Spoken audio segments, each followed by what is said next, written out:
त्यांनी जो आरोप केलेला आहे की 58,000 दुबार मतदार होते, हे धाधांत खोटा आहे. सगळी आकडेवारी ही प्रांत ऑफिसकडे उपलब्ध आहे. माझी आपल्याला सगळ्यांना विनंती आहे की प्रेसचे प्रतिनिधी म्हणून आपण सगळी माहिती प्रांत ऑफिस कडून घ्यावी. प्रांत ऑफिस कडनं माहिती घेतल्यानंतर आपल्याला असं कळेल की फक्त 4,528 हे दुबार मतदार होते.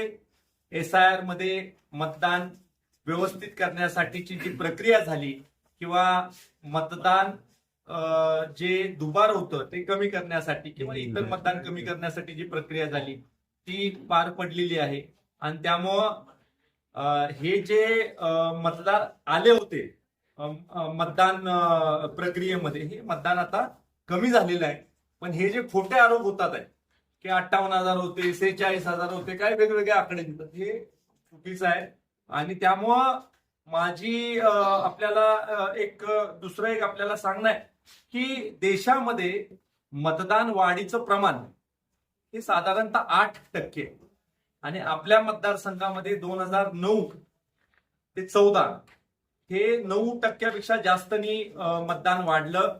23,000 मतदान वाढलं. त्यानंतर 14 ते 19 याच्यामध्ये साधारण 5% आसपास मतदान वाढलं. 13,000 मतदान वाढलं. आणि 19 ते 24 25,000 मतदान वाढलं. हे 8.92% आहे साधारणतः. आणि त्यामुळं मतदान वाढीची जी जो रेट आहे देशाचा, त्याला अनुसरूनच आपल्या मतदारसंघामध्ये सुद्धा मतदान वाढलेलं आहे. आणि त्यामुळं निवडणुकीमध्ये निवडून येता आलं नाही म्हणून उगाच मतदान प्रक्रियेवर आक्षेप त्यांनी घेणं हे योग्य नाही. त्यांना हे शोभत नाही. तुम्ही 2दा निवडून आला त्यावेळेला ईव्हीएम वरच निवडून आला. तुम्ही 2014 साली कसा निवडून आला? ईव्हीएम मशीनच होतं ना. मग त्यावेळेस ईव्हीएम मशीन हॅक झालं नाही का? मग 2019 ला निवडून आला त्यावेळेस ईव्हीएम मशीन हॅक झालं नाही का? म्हणजे ज्यावेळेस पराभव झाला त्यावेळेला ईव्हीएम मशीन हॅक झालं, त्यावेळेला बोगस मतदार आले. म्हणजे जनतेने जो कौल दिलाय कौल तुम्हाला अजून मान्य करता आलेला नाही. मान्य करा, तुमचा पराभव झालेला आहे, लोकांनी तुम्हाला नाकारलेलं आहे. ते मान्य करत नाही तोपर्यंत अशा प्रकारचं वक्तव्य त्यांच्याकडनं होत राहील. यांनी स्वतःच्या घरातली मतं यांना कमी करता आली नाही 3 निवडणुका. आणि आता हे म्हणतात आहे की दुबार मतदान झालं आणि हे झालं, तर हे सगळं खोटं आहे.